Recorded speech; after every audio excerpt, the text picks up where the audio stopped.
નમસ્કાર દર્શક મિત્રો, વીટીવીની વિશેષ રજૂઆત સંપત્તિ સર્જનમાં આપ સૌનું સ્વાગત છે. હું છું પરાગ દવે. સોનું હંમેશા સૌનું પ્રિય રહ્યું છે. ભારતીયો માટે સોનું માત્ર રોકાણનો એક વિકલ્પ નથી, પણ સીધું લોકોની લાગણી સાથે જોડાયેલું છે. આપણી સંસ્કૃતિ સાથે પણ સોનું અભિન્નપણે જોડાયેલું છે એમ કહેવું ખોટું નહીં ઠરે. આપણા પુરાણોમાં પણ સમૃદ્ધિના પ્રતીક તરીકે સોનાને જ ગણવામાં આવ્યું છે. સોનું માનવીના સુખમાં અને દુઃખમાં પણ સાચો સાથી પુરવાર થાય છે. હમણાં કોરોના મહામારી દરમિયાન લોકોની રોજગારીને ગંભીર ફટકો પડ્યો ત્યારે અનેક લોકોએ પોતાની પાસેનું સોનું વેચીને પોતાના વ્યવહારો સાચવ્યા હતા.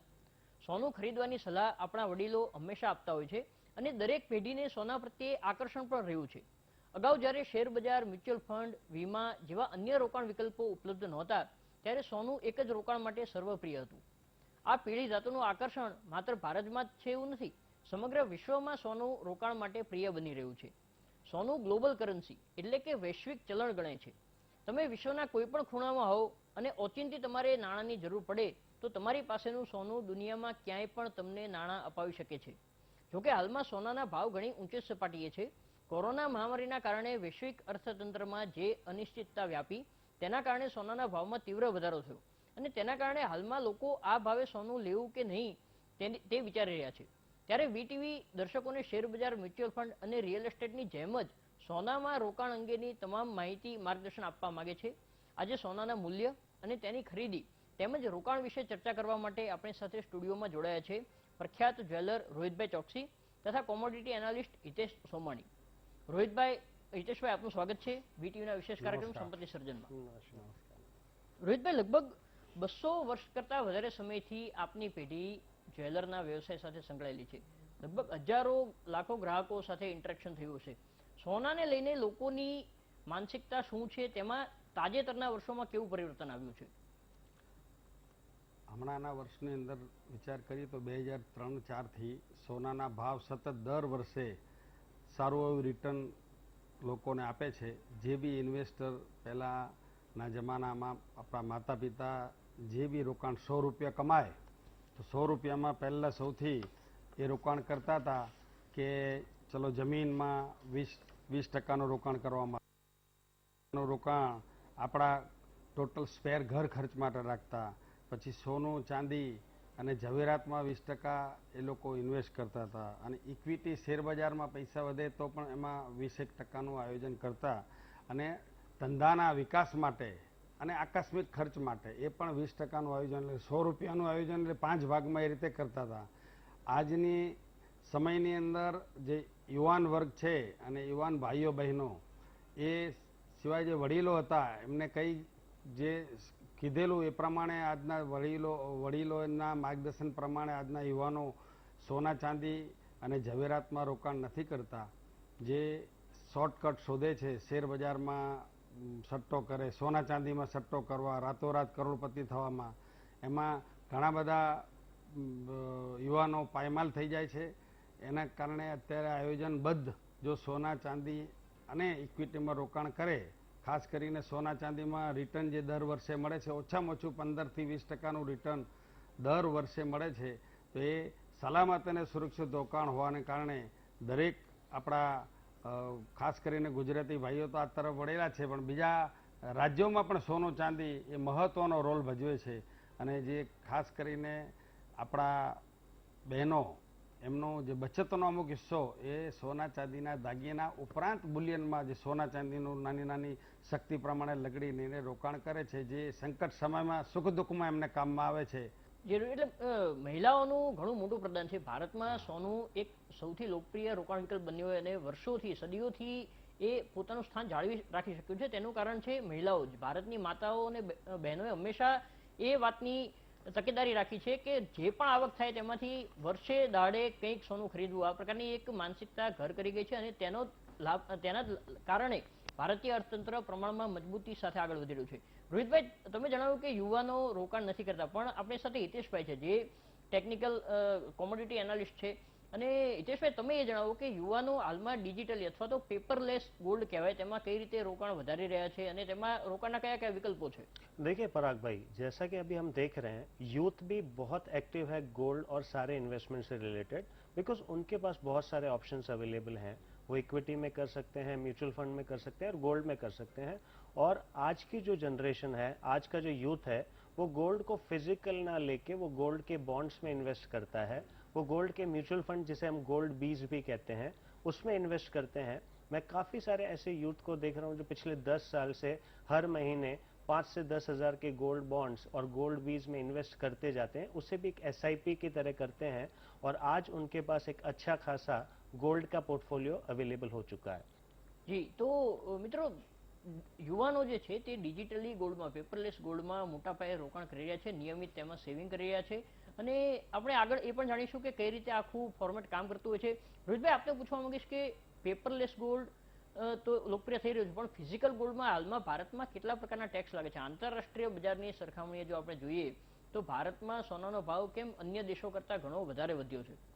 એનું એક મહત્તમ કારણ સેન્ટ્રલ ગવર્મેન્ટનું જે ઇમ્પોર્ટ ડ્યુટી છે આપણે એ ઇમ્પોર્ટ ડ્યુટીનું એક કારણ છે. બીજું ગવર્મેન્ટની આપણે જે ટોટલ દરેક સ્ટેટ પ્રમાણે સરખી જીએસટી છે, જીએસટી 3% છે, જે ડ્યુટી ગવર્મેન્ટે 8.5% જે 12% હતી એની 8.5% કરી ઇમ્પોર્ટ ડ્યુટી અને અત્યારે 3% જીએસટી ઉપરાંત જે ટીડીએસ ને ટીસીએસ જે લાગે છે બોલિયન ઉપર, એના કારણે ગોલ્ડ ભારતમાં બીજા દેશો કરતાં વધારે છે કોસ્ટિંગ. એના કારણે જો બરાબર ગવર્મેન્ટ ધ્યાન ના આપે તો સ્મગલિંગનો પૂરેપૂરો ચાન્સ છે. તો સાથે સાથે ડોલર જેમ મોંઘો બને, રૂપિયો ડોલર સામે ઘસાતો જાય, એની પણ સોનાના ભાવ પર સીધી અસર થતી હોય છે. 100% થાય છે. અને ખાસ કરીને ઇન્ટરનેશનલ માર્કેટમાં અમેરિકા છે, યુરોપ છે, દેશોની અંદર વ્યાજ દર એ લોકો જો ઘટાડો કરે વ્યાજ દરમાં ત્યારે પહેલી ઇફેક્ટ ગોલ્ડ એના ઉપર થાય છે અને લોકો ગોલ્ડ અને ઇક્વિટી તરફ તાત્કાલિક રોકાણમાં એ લોકો એ તરફ વળે છે, જેથી કરીને આજના ભારતની અંદર જે ફોરેનમાં જે 4-5-6% ઇન્ટરેસ્ટ હતું એ જ પ્રમાણે આજે ભારતમાં પણ બેંકોના ફિક્સ ડિપોઝિટના વ્યાજથી માંડી અને સેવિંગમાં વ્યાજ તો 3-4%, 5% જ છે અને એ રીતે સિનિયર સિટીઝન 1% વધારે મળે છે. પરંતુ ગોલ્ડની અંદર જે પેપર ગોલ્ડમાં રોકાણ કરે છે એ પણ સારી વસ્તુ છે. પેપર ગોલ્ડની અંદર ગવર્મેન્ટની સ્કીમ છે 9950 અને 999 બંનેની. તો એમાં ગવર્મેન્ટ અત્યારે એવી સ્કીમ જે બોન્ડની સ્કીમ શરૂ કરી છે એમાં પણ ગવર્મેન્ટ 0.025% એમાં ઇન્ટરેસ્ટ આપે છે.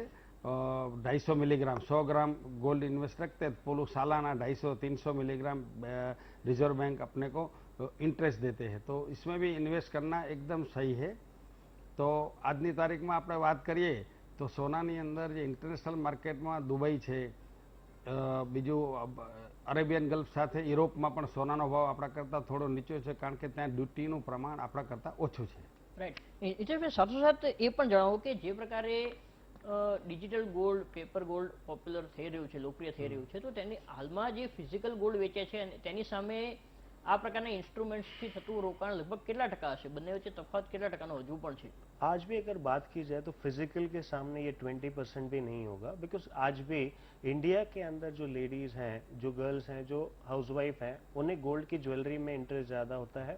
और गोल्ड में अगर इंडिया में बात की जाए तो हाउसवाइफ्स का ही इन्वेस्टमेंट सबसे बड़ा है. वो ज्वेलरी पहनने के लिए लेते हैं लेकिन इसी बहाने उनका इन्वेस्टमेंट हो जाता है. और धीरे धीरे अब तो लोगों में, उनके हस्बैंड्स में भी अवेयरनेस आ गई है कि यही अच्छा खासा इन्वेस्टमेंट भी है, इनका शौक भी पूरा हो जाएगा और धीरे धीरे आज से 10 सालों में ये गोल्ड की प्राइस भी बढ़ जाएगी. तो आज भी अगर बात की जाए तो paper gold is just 20% of the overall investment. Okay. રોહિતભાઈ, જે પ્રકારે હિતેશભાઈએ જણાવ્યું કે દાગીના માટે લોકોનો ક્રેઝ વધારે છે, ખાસ કરીને ગૃહિણીઓ મોટાભાગે દાગીના પ્રિફર કરતી હોય છે, તો જે શોરૂમમાંથી સોનું ખરીદવામાં આવે છે તો તેમાં તે સોનું અને બુલિયન એટલે સિક્કો ખરીદે અથવા જે પેપર ગોલ્ડ ખરીદે અને ઘરેણાં ખરીદે તો એમાં કિંમતમાં કેટલો વધારો થતો હોય છે? કેટલી જે મેકિંગ ચાર્જ છે એનો ટકાવારી લગભગ કેટલી હોય છે?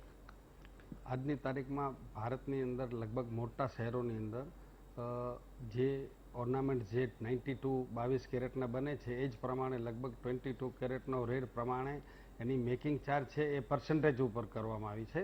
દરેક અલગ અલગ જે દાખલા તરીકે કોઈમ્બતુર જ્વેલરી હોય, બંગાળની જ્વેલરી હોય, પછી ગુજરાતની જ્વેલરી હોય, એમાં ઇવન રાજકોટ છે, અમદાવાદ છે અને સુરત, એ 3 હબ છે આપણા જેમેન જ્વેલરીના. ખાસ કરીને ડાયમંડ જ્વેલરી બનતી હોય તો મેન્યુફેક્ચરિંગ હબ છે આપણું સુરત. પછી જે સીઝેડની જ્વેલરી બને છે પણ સુરત છે, મુંબઈ છે, બે જગ્યા. અને ખાસ કરીને અમદાવાદમાં આપણી માસ્ટરી છે જડાઉ જ્વેલરીની. એમાં રિયલ જડાઉ અને આર્ટિફિશિયલ સ્ટોનની જડાઉ એ પણ અમદાવાદમાં ખૂબ જ એની મોટા કારીગરો, લગભગ 4 લાખ કારીગરો અમદાવાદમાં એનું અહીંયા નિવાસસ્થાન કરીને રાજસ્થાનના બેસે છે. બેઝિકલી અલગ અલગ શહેરની અલગ અલગ ખાસિયત છે, અલગ અલગ પ્રકારની ગુણવત્તાવાળી જ્વેલરી કે અલગ અલગ ડિઝાઇનની ક્વોલિટી બનતી છે. દર્શક મિત્રો, આપણે જાણીશું કે મેકિંગ ચાર્જ કેટલો હોય છે. સમય થયો છે વિરામનો. આપ જોડાયેલા રહો વીટીવી ન્યૂઝ સાથે.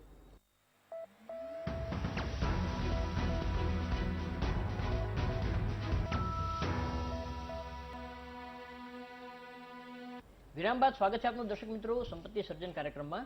આપણે વિરામ પહેલા જાણતા હતા કે મેકિંગ ચાર્જ કેટલો લાગતો છે, એટલે કે જે બુલિયન છે કે જે પેપર ગોલ્ડ છે તેની સરખામણીએ જે ઘરેણા છે તે કેટલા મોંઘા પડે છે. તો રોહિતભાઈ, અલગ અલગ શહેરોની જે અલગ અલગ જ્વેલરી છે તો તેમાં કેટલા મેકિંગ ચાર્જ લગભગ લાગુ થતા હોય છે? જનરલી 10-12-11% મેકિંગ ચાર્જ લાગે છે. 40% સુધીનો મેકિંગ ચાર્જ લાગે છે. ઇમ્પોર્ટેડ જ્વેલરી લો તો 35% થી 40% મેકિંગ ચાર્જ. જે 18 કેરેટની જ્વેલરી આવે છે તે ઇમ્પોર્ટેડ સિંગાપુર છે, ઇટલી છે એ, અને જે એક્સપોર્ટ ક્વોલિટીની જ્વેલરી હોય એની પણ મેકિંગ ચાર્જ 20-25% ઉપર લાગે છે. અને અહીંની મેડ, ગુજરાતની મેડ જ્વેલરી હોય એની મેકિંગ ચાર્જ 10% થી 15% વચ્ચે લાગે છે. અને જડાઉ જ્વેલરી હોય એની મેકિંગ ચાર્જ 16 થી માંડીને 20% સુધી લાગે છે. ઓક્શન એન્ટિક જ્વેલરી, જે વધારે સારી એક્સક્લુઝિવ જ્વેલરી એન્ટિક હોય એની મેકિંગ ચાર્જ બધી 24, 25, 26 થી માંડીને 30% સુધી લાગે છે. અને અમુક જ્વેલરીની ચાર્જ છે 35-40% સુધી મેકિંગ ચાર્જ પર્સન્ટેજમાં લાગે છે. ગોલ્ડનો રેટ અને પર્સન્ટેજ એના. રોહિતભાઈ, જે પ્રકારે ઘણા બધા જ્વેલર્સ પેલી મંથલી સ્કીમ પણ ચલાવતા હોય છે, એમાં ખરેખર ગ્રાહકને લાભ થતો હોય છે કે જ્વેલરને વધારે લાભ થતો હોય છે? હા પરાગભાઈ, ચોક્કસ વાત છે. એમાં 100% ઇન્સ્ટોલમેન્ટ 11+12ની જે સ્કીમ છે એની અંદર કસ્ટમર દાખલા તરીકે 10,000 રૂપિયા ઇન્વેસ્ટમેન્ટ કે 5,000 રૂપિયાનો એક હપ્તો 5,000નો દર મહિને ઇન્સ્ટોલ કરે તો 11,555 પ્લસ એક ઇન્સ્ટોલમેન્ટ એમને. અને જેવી જ્વેલર્સના જે એમના રિલેશન પ્રમાણે 5-10-20%નું ડિસ્કાઉન્ટ મેકિંગ ચાર્જમાં મળે છે. ઉપરાંત એને એક ઇન્સ્ટોલમેન્ટ ફ્રી કંપની તરફથી મળે છે. તો એ 2 ઇન્સ્ટોલમેન્ટનો અમને બેનિફિટ થાય છે. અને ધીમે ધીમે સોનાનું એમને ઘરમાં વસવાટ થઈ જાય છે. એમને ખ્યાલ નથી આવતો. તો એક સાથે લેવું હોય તો એમને 60-70 હજાર રૂપિયા કાઢવા એ ભારે પડે. પણ ઘણા માણસો મોટું પણ ઇન્વેસ્ટમેન્ટ 100% એમાં કરતા હોય છે. કોઈ 10,000, 20,000, 50,000 અને લાખ રૂપિયાનું પણ ઇન્વેસ્ટમેન્ટ આ રીતે ઇન્સ્ટોલમેન્ટથી કરતા હોય છે. બેંકમાં ડાયરેક્ટ પૈસા ભરે અને એ છેલ્લે એમને રિટર્ન 12મા મહિને દેખાય છે. જી, તો દર્શક મિત્રો, સોનાનો ભાવ ચોક્કસથી વધ્યો છે, પરંતુ તેમાં ટીપે ટીપે સરોવર ભરાય એ જે આપણે કહેવત છે જૂની, તે મુજબ જ નાની રકમનું રોકાણ કરીને પણ આપ તેમાં મોટું રોકાણ સર્જી શકો છો, તેની સંપત્તિનું સર્જન કરી શકો છો. સમય થયો છે વિરામનો. આપ જોડાયેલા વીટીવી ન્યૂઝ સાથે. વિરામ બાદ જાણીશું કે સોનામાં ભાવમાં આગામી દિવસોમાં કયા રેન્જ જોવા મળી શકે છે. આપ જોડાયેલા વીટીવી ન્યૂઝ સાથે.